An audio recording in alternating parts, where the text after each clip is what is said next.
오늘 6장에서 1천 번제보다 더 큰, 더 웅장한 것을 하나님 앞에 드렸음에도 불구하고 하나님이 솔로몬에게 나타나서 내가 너에게 무엇을 줄 거라는 공식이 성립돼야 되잖아요. 1천 번제를 드려서 하나님이 나타났다고 우리가 설명했다면 6장에서 솔로몬이 성전을 지었을 때도 하나님이 나타나셔서 그래 너가 더 큰 일을 했기 때문에 이번엔 내가 너에게 무엇을 줄 거라고 이야기해야 맞는 거예요. 근데 6장에서는 하나님이 내가 너에게 무엇을 줄 거 너는 나에게 말하라는 것이 아니라 하나님이 그에게 하시는 말이 있었다는 거예요. 그러면 첫 번째 말과 두 번째 나타나셔서 했던 거 성립이 되지 않잖아요. 왜냐하면 공식이 맞으려면 첫 번째도 1천 번제를 드려서 하나님이 나타났다면 성전을 지었을 때 하나님이 나타나 또 그런 일들을 하셔야 돼. 하나님이 또 내가 그래 너 잘했다 내가 이번엔 너에게 무엇을 줄 거라고 하셔야 되는데 두 번째 나타나서 그런 말을 하지 않다는 거예요. 그럼 첫 번째 공식과 두 번째 공식이 다르잖아요. 그러니까 우리가 그렇게 설교했던 것이 맞지가 않다라는 거예요. 저는 그렇게 생각하는 거예요. 자, 6장 한번 1절부터 같이 한번 읽어봅니다. 천천히. 자, 한번 6장 1절 읽어보겠습니다. 이스라엘 자손이 애굽 땅에서 나온 지 480년이요. 솔로몬이 이스라엘 왕이 된 지 4년 15월 곧 둘째 달에 솔로몬이 여호와를 위하여 성전 건축하기를 시작했다. 때와 시기를 명확하게 기록하고 있습니다. 성전 건축을 시작했다라는 거예요. 여러분 성전 건축 시작했다라는 것에 내용이 있어야 돼요. 바로 왕의 종이었을 때 이스라엘 백성들은 바로 왕국을 지었어요. 강제 노역을 하면서 이스라엘 백성들이 그곳에서 수많은 노역과 어려움과 자기 나라의 왕국을 지은 것이 아니라 애굽의 왕의 바로 왕국을 지어드렸어요. 하나님이 아브라함에게 그 땅을 주시겠다고 했잖아요. 근데 다윗이 그 땅을 다 점령을 해요. 그리고 가나안 땅에 들어왔을 때 다윗이 이 정복한 나라는 이제 싸움이 그쳤잖아요. 전쟁이 그쳤으니까 그곳에 평화가 찾아오는 거예요. 평화가 찾아오니까 다윗이 성전을 짓겠다고 해요. 나는 이런 아름다운 궁에서 사는데 우리 하나님은 이런 아름다운 궁에서 살 수가 없어. 성막에서 있었으니까. 그래서 내가 다윗이 하나님의 성전을 지어드리겠다라는 마음을 다윗이 가져요. 근데 다윗이 성전을 짓지 못해요.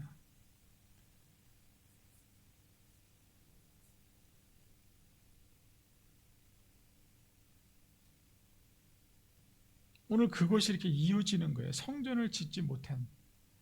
이제 가나안 땅에서 마침내 480년 만에 하나님의 성전이 이스라엘 백성들 손으로서 지어지기 시작을 하는 거예요. 이 말은요, 이스라엘 백성들이 성전을 지었다라는 그 의미가 뭐냐면 이스라엘 백성들이 자기들의 하나님을 위해서 이제 성전을 지어드리겠다라는 의미예요.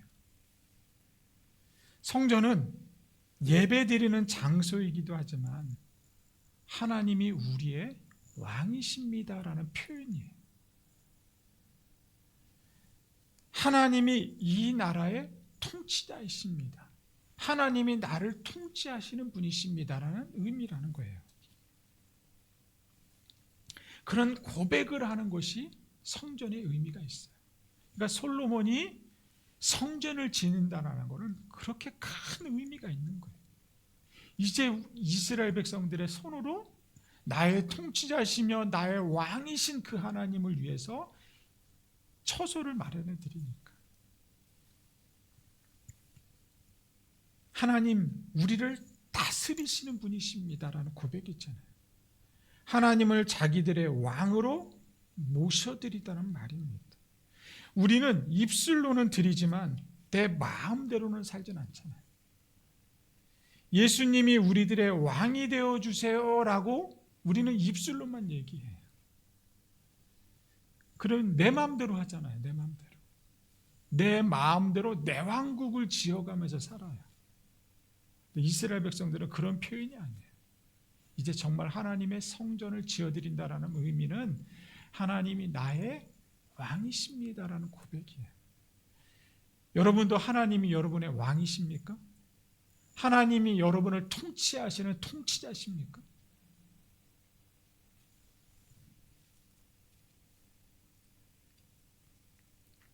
솔로몬이 4년 2월에 이스라엘 백성들이 다 모아놓고 하나님의 왕국을 세우는 장면이 오늘 1절이에요. 1절. 그러니까 굉장히 의미가 있는 장이에요. 1절은요.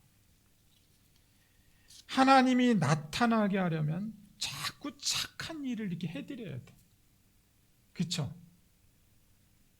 1,000번째를 대들고 성전을 지어야 되고 자꾸 이렇게 착한 일들을 해 하나님이 나타나는 거잖아요. 표정들이 안 그래요? 우리는 그렇게 이렇게 설명을 하고 그렇게 들어왔잖아요. 잘해야 하나님이 나타나신다고. 헌금을 드려야 된다고 하고 지성이면 감천이라고 하고. 여러분의 신앙생활 한번 돌아보자는 거예요. 그래야 하나님이 나타나신다.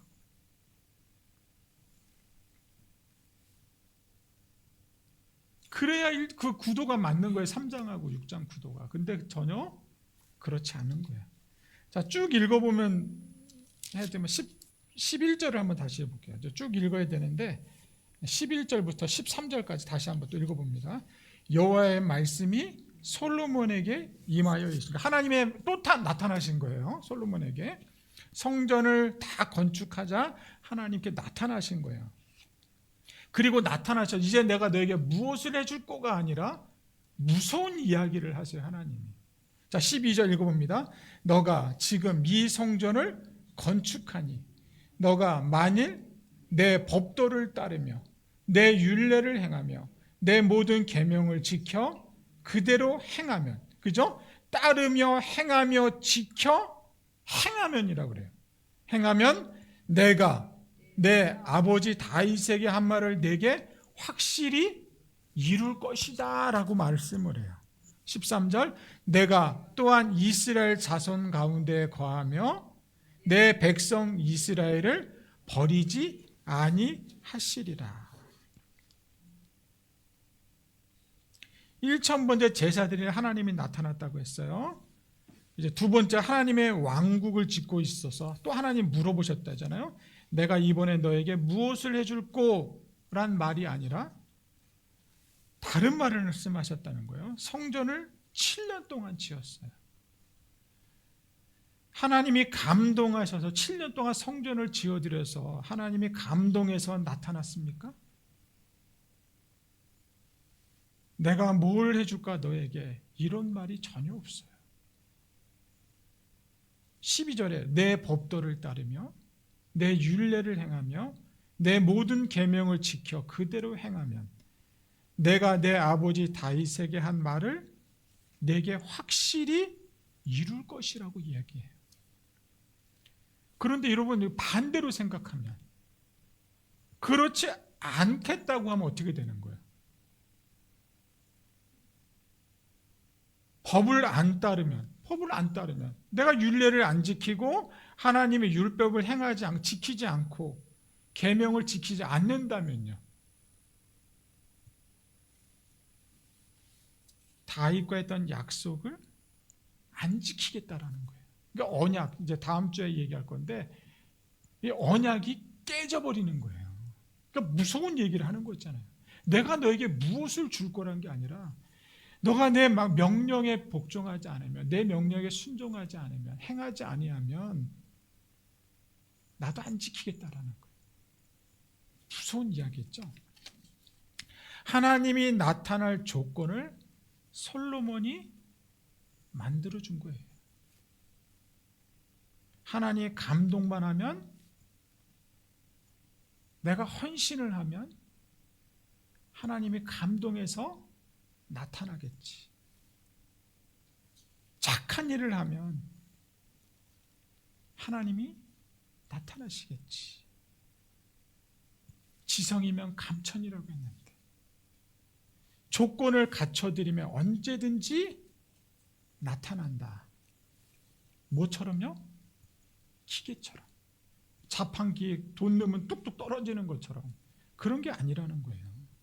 내 마음대로 하나님을 움직일 수가 있어. 일하게 할 수 있어. 이런 것이 잘못된 거예요.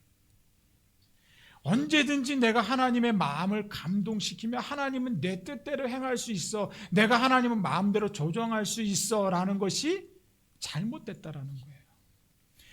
이스라엘 백성들이 성막에 지어놓고 하나님이 그곳에 너희들과 함께 하신다고 하니까 하나님이 그곳에만 있는 줄 아는 거예요. 그래서 내가 하나님을 내 맘대로 부릴 수 있다고 생각하셨다는 거예요. 절대 하나님은 크신 분이기 때문에 인간이 지어드리는 그곳에 있을 수가 없어요. 하나님이 온 천하에 다 계신 거지. 그런데 하나님이 내가 너와 함께 하기 때문에 성막을 지으라고 했고, 내가 이스라엘 백성들 한 가운데 너희들과 함께 하겠다고 해서 하나님 그곳에 오시겠다고 한 거지. 근데 이스라엘 백성 하나님이 거기에만 계신 줄 아는 거예요. 우리가 또 어떻게 하나님 교회만 계시니까 교회 와서 예배 기도해야 돼, 이런 이야기를 많이 하잖아요. 하나님 정해준 장소가 있으니까. 이런 것을 우리가 보면 하나님을 감동만 하면 하나님은 언제든지 나타날 수 있어 라는 것이 잘못된 설교라는 거예요. 이렇게 설교하면 안 된다는 거예요. 믿음의 행위 때문에 나타난 것이 아니다라는 겁니다. 조건이 갖추어졌기 때문에 하나님이 그곳에 나타난 것이 아닙니다. 솔로몬 이야기를 통해서 네가 성전을 짓는다고 해서 내가 너 뜻대로 움직일 거라는 생각을 하지 마라라는 것을 성경이 보여주고 있는 거예요. 이것을 통해서 성경이 우리에게 말씀하고 있는 겁니다. 일천 번제 때문에 나타나지 않을 수도 있다라는 생각을 우리는 계속 하고 있는 거예요. 내가 너에게 준 율법을 지켜서 왕 노릇해라. 그러면 내가 너를 지켜주겠다라는 거예요. 내 자식들까지 지켜주고 왕의 자리에 앉게 하시겠다라는 것이 하나님의 약속입니다. 너가 나를 위해서 성전을 짓는다고 해서 내가 네 마음대로 움직일 거라는 생각을 하지 말라는 거예요.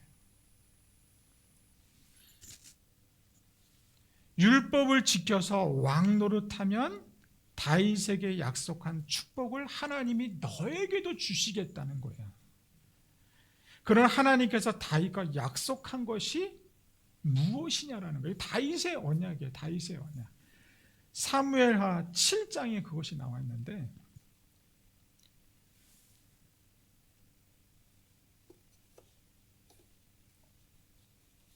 사무엘하 7장 한번 조금만 읽어볼게요. 사무엘 그 앞장에 있는 사무엘하 7장.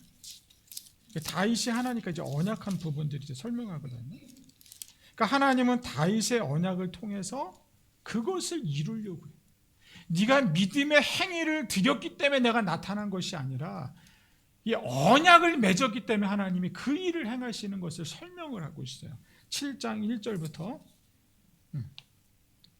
한번 읽어봅니다. 여호와께서 주의 모든 원수를 무찌르사 왕으로 궁에 평안히 살게 하실 때, 그러니까는 여호와께서 주의 모든 원수들을 무찔렀어요. 그러니까 더 이상 전쟁이 없어요. 왜냐하면 다윗이 모든 나라들을 다 전쟁에서 이겼기 때문에. 그래서 그 궁에 평안이 임했을 때라는 거죠. 평안할 때 2절 왕이 선지자 나단에게 이르되 볼지어다 나는 백향목 궁에 살거늘 하나님의 궤는 휘장 가운데 있도다. 이게 휘장이 성막이잖아요. 성막은 언제 만들어졌냐면 광야에 있을 때 만들어졌어요. 그러니까 광야에서 나온 지 오늘 본문 쭉 6장 1절에 보니까 광야 애굽에서 나온 지 480년이 됐다니까 그 성막이 얼마나 낡았겠냐고요. 찢어지고 헤어지고 막 그런 거예요. 계속 성막을 꿈에서 이제 성막을 유지했겠죠. 계속. 시장 가운데 있도다. 나단이, 그래서 솔로몬이 나단 선지자에게 이렇게 얘기하잖아요. 왕께 알아되 여호와께서 왕과 함께 계시니 마음에 있는 모든 것을 행하소서 하니라. 그러니까 다윗이 내가 아버지 집을 지어드리게 됐다 하니까 그런 말을 하니까 나단이 너무 감동하는 거예요.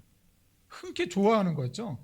그래서 4절에 또 이렇게 얘기해요. 그 밤에 여호와의 말씀이 나단에게 임한. 그러니까 나단에게 얘기했는데 다윗은 너는 성전 지을 수 없어라고 나단에게 이야기해요. 그러니까 쭉 설명을 하면서 12절 11절부터 한번 그러니까 다윗의 언약이 이제 시작이 되는 거예요. 11절 읽어봅니다.